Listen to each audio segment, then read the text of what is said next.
Class 8 का topics जहाँ छोड़े थे लास्ट में माइटोकॉन्ड्रिया तक बताए थे।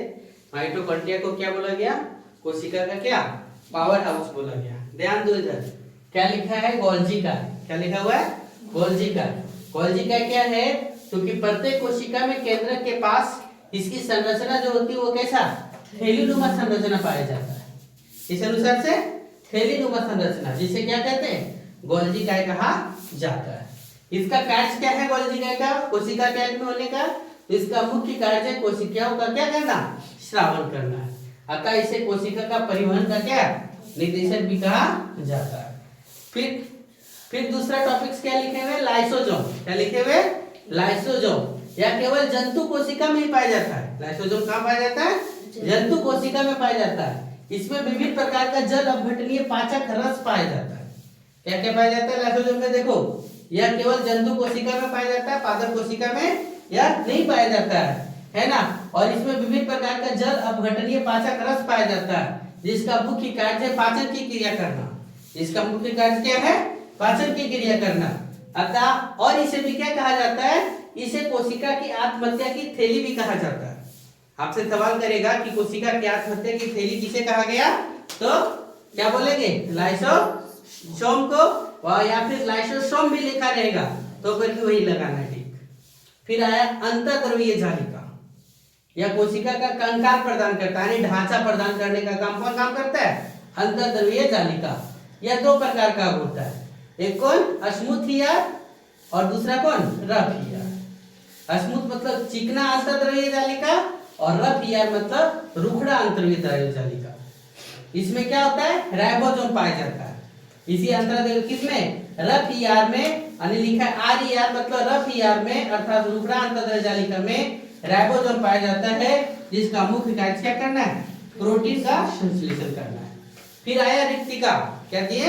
रिक्तिका। यह जंतु कोशिका में बहुत छोटा या नहीं पाया जाता है। जंतु कोशिका में क्या बहुत छोटा है क्या नहीं पाया जाता है, किंतु पादप कोशिका का अधिकांश भाग में रिक्तिका पाई जाती है। पेड़ पौधों में अधिकांश पाया जाता है, जंतु कोशिका में पाया भी जाता है, या पाया जाता है तो एकदम छोटी मात्रा में। पेड़ पौधों में मजबूती प्रदान करता है रिक्तिका। पेड़ पौधों में क्या करता है? मजबूती प्रदान करता है रिक्तिका। फिर आया लवक। यह केवल पादप कोशिका में पाया जाता है। लवक पादप कोशिका में, जंतु कोशिका में लवक नहीं पाया जाता है। यह तीन प्रकार का होता है। कौन कौन? अवर्णी लवक, हरित लवक और क्या वर्णी लवक। अब एक एक करके इस टॉपिक्स को हम लोग देखते हैं, है ना। फिर देखो क्या है, तो कहाँ तक बिठा दें? इधर यहाँ तक।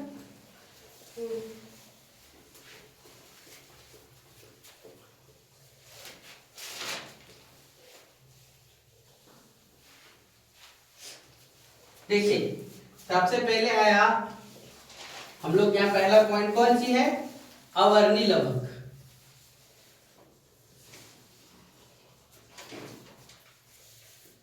अवर्णी लवक है ना। यह पेड़ पौधों के उन भागों में पाया जाता है, यह पेड़ पौधों के उन भागों में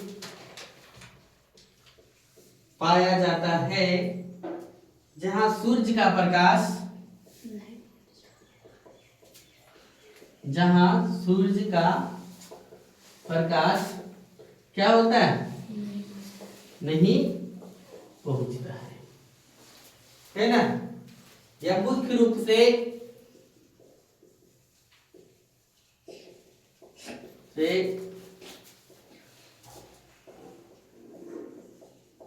भूमिगत तना एवं जड़ में पाया जाता है। एवं कहां पर? जड़ में पाया जाता है ना। यह मुख्यतः सफेद रंग का, यह श्वेत रंग का होता है। यह मुख्यतः किस रंग का होता है? श्वेत। श्वेत मतलब क्या? सफेद रंग का। फिर आया दूसरा कौन सा? हरित लवक। कौन आया? हरित लवक। यह सभी हरे पेड़ पौधों में या सभी हरे पेड़ पौधों में पाया जाता है।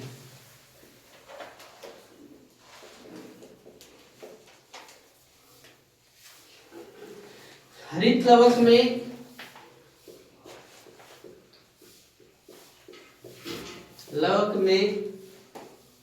हरित वर्णक जिसे क्लोरोफिल, इसे क्या बोले, क्लोरोफिल, है ना, पाया जाता है।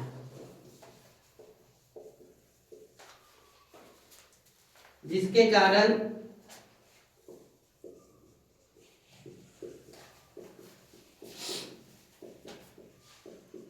इसका रंग क्या होता है, हरा होता है।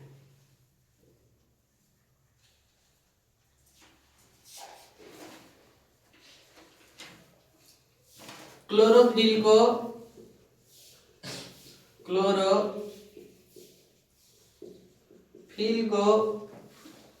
प्रकाश संश्लेषी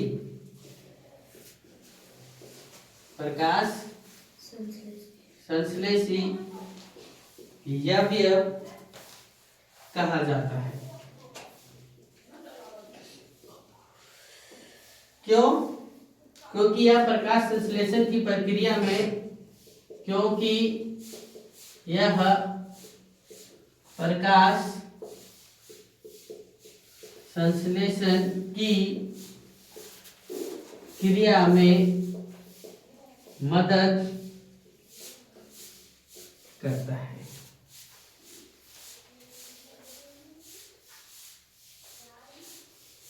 फिर अगला पॉइंट है वर्णी लवक। कौन सा? वर्णी लवक। ये मिटा दें।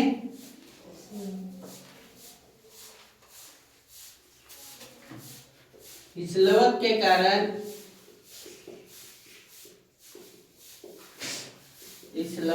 कारण फल फूल का रंग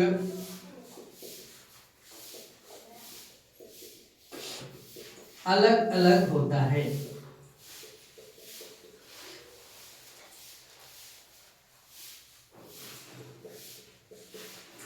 जैसे देखो क्या क्या है, तो टमाटर का लाल रंग किसके कारण? लाइकोपीन वर्णक के कारण।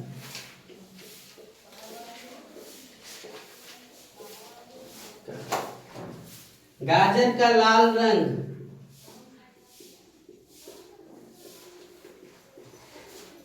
कैरोटीन नामक वर्णक के कारण।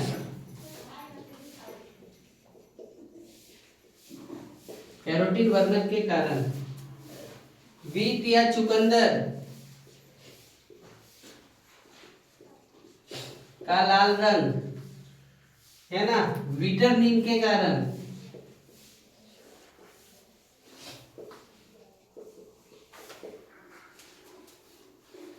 मिर्च का लाल रंग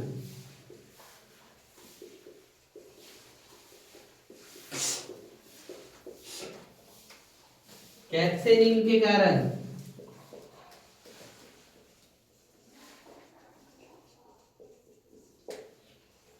नीचे मिटा दें।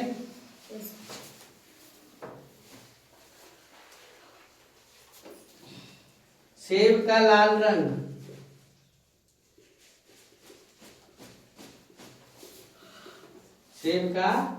रंग राइबोफ्लोविन के कारण।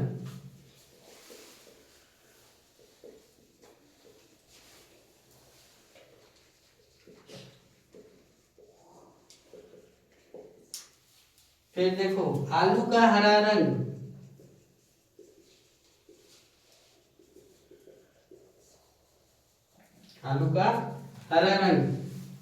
सोलेनिन के कारण। फिर पत्ती का पीला रंग, कोई कोई पत्ता पीला रंग हो जाता है ना, पत्ती का पीला रंग कैरोटीन वर्णक के कारण।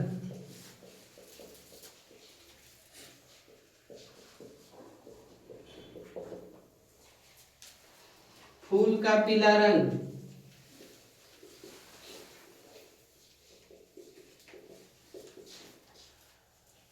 ज़ैंथोफिल वर्णक के कारण।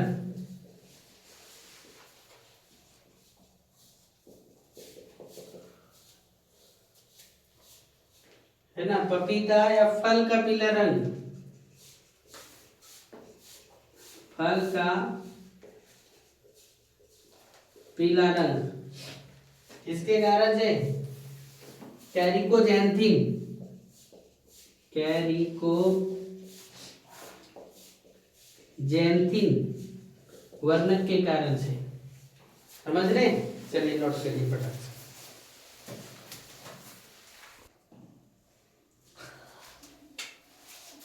देखो हल्दी का पीला रंग, इसका हल्दी का पीला रंग किसके कारण से है? तो कुकर मिल के कारण से, कुकर मिल वर्णक के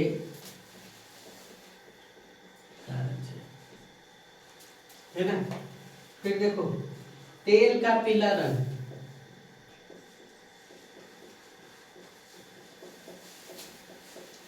तेल का पीला रंग कैरिकोनायड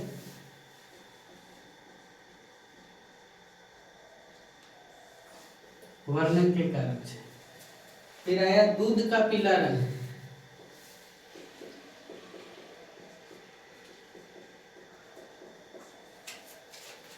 कैरोटीन के कारण।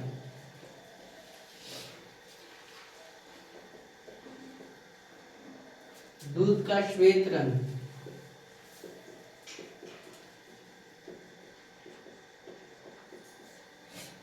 कैसीन नामक वर्णन के कारण।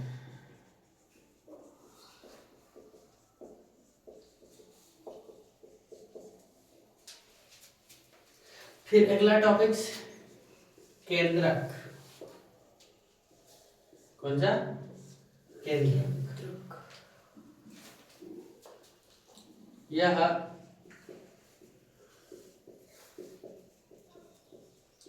प्रत्येक कोशिका में नियंत्रण कक्ष के रूप में, किसके रूप में? नियंत्रण कक्ष के रूप में यह कार्य करता है।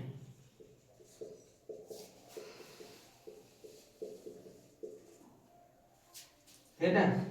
फिर देखो केंद्रक के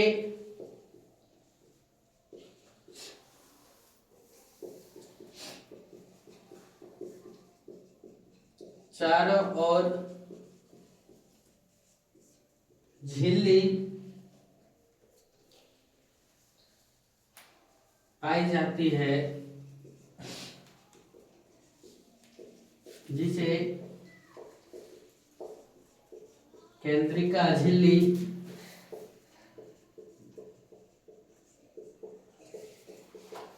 कहा जाता है।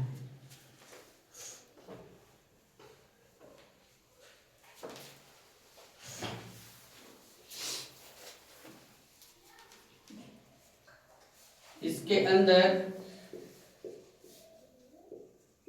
केंद्रक के अंदर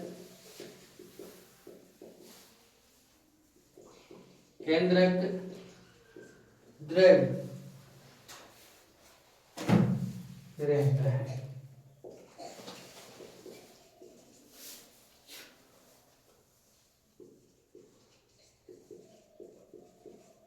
इसी केंद्रिका द्रव में DNA, RNA, histone protein,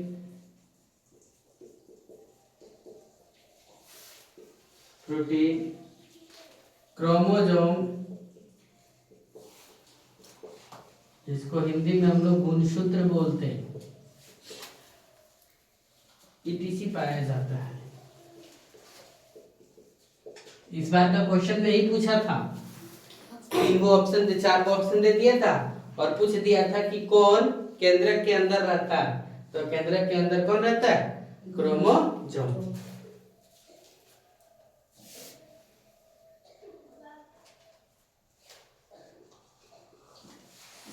chromosome दे करके ना दे तो गुणसूत्र दे सकता है। गुणसूत्र डीएनए एवं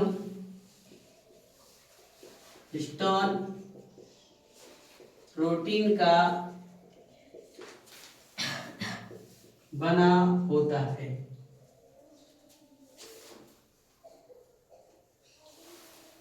इसे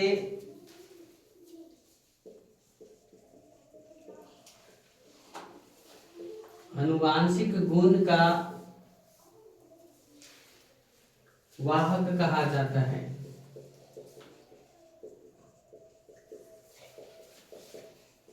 बाप वाला गुण बेटा में आना किसके कारण?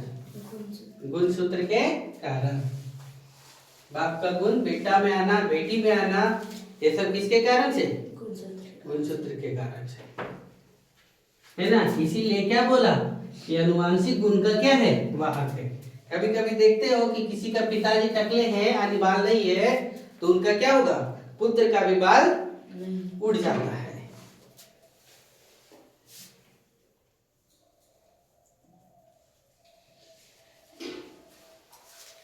फिर आया जीन को आनुवांशिक गुण का या आनुवांशिक गुण के लिए उत्तरदायी कहा जाता है, या जीन को आनुवांशिक गुण का के लिए उत्तरदायी कहा जाता है। जीन भी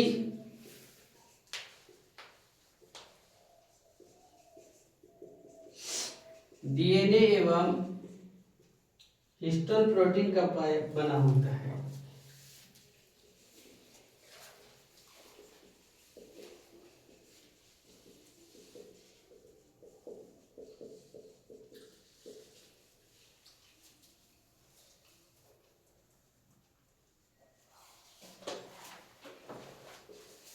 डीएनए को आनुवांशिक पदार्थ कहा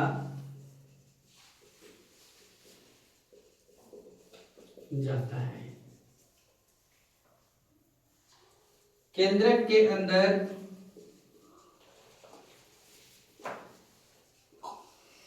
जो तरल पदार्थ होता है उसमें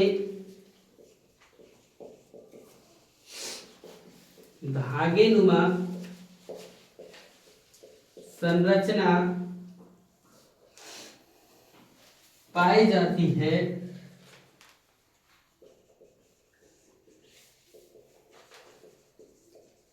जिसे क्रोमोसोम या गुणसूत्र कहा जाता है।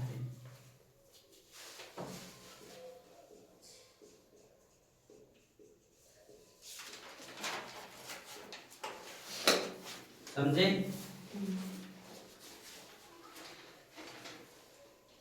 ऊपर वाला ये हो गया क्या बेटा से?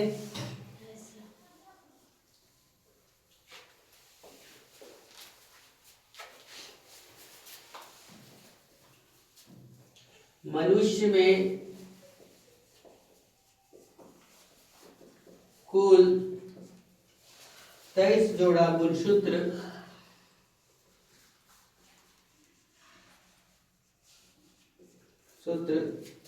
पाया जाता है, जिसमें 22 जोड़ा गुणसूत्र को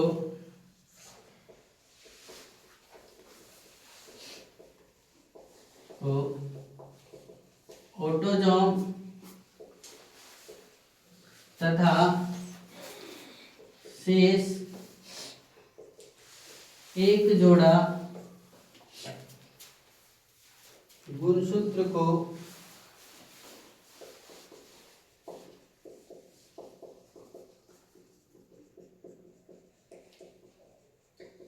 लिंग गुणसूत्र कहा जाता है। यह पुरुषों में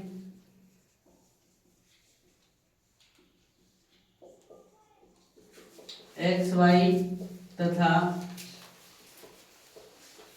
महिलाओं में XX होता है।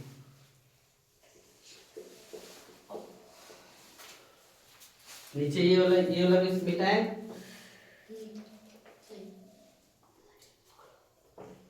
यहां तक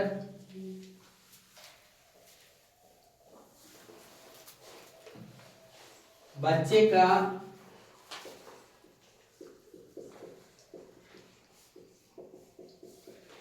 लिंग निर्धारण पुरुष क्रोमोसोम पर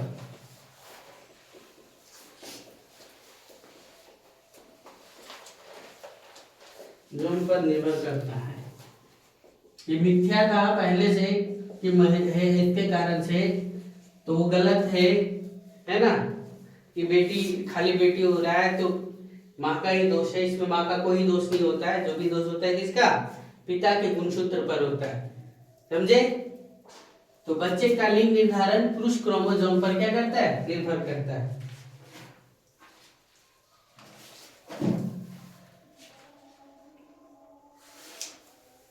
देखो यहां से हम लोग देखेंगे तो पिता का XY और माता का क्या? XX मिलाएं। पिता का X और माता का X, इधर ये सभी मिटाए क्या? ये लाइन भी ध्यान से देखो बोर्ड पर, तब लिखना। पिता का X और माता का X और X मिल गया तो क्या हो गया? पुत्री हुई। समझ गए? और देखो पिता का Y और माता का XY तो क्या हो गया? पुत्र हुआ। तो किसके गुणसूत्र पर निर्भर किया? माता को तो XX है ही, तो X लिया और पिता का कितना X लिया, तो X और X तो क्या हो गया? पुत्री हो गई। और पिता का Y गुणसूत्र और माता का X गुणसूत्र, तो XY मिलकर के क्या हो गया? पुत्र का निर्माण हुआ। आज का टॉपिक यही तक, फिर आगे कल देखा जाएगा, है ना? नोट करो।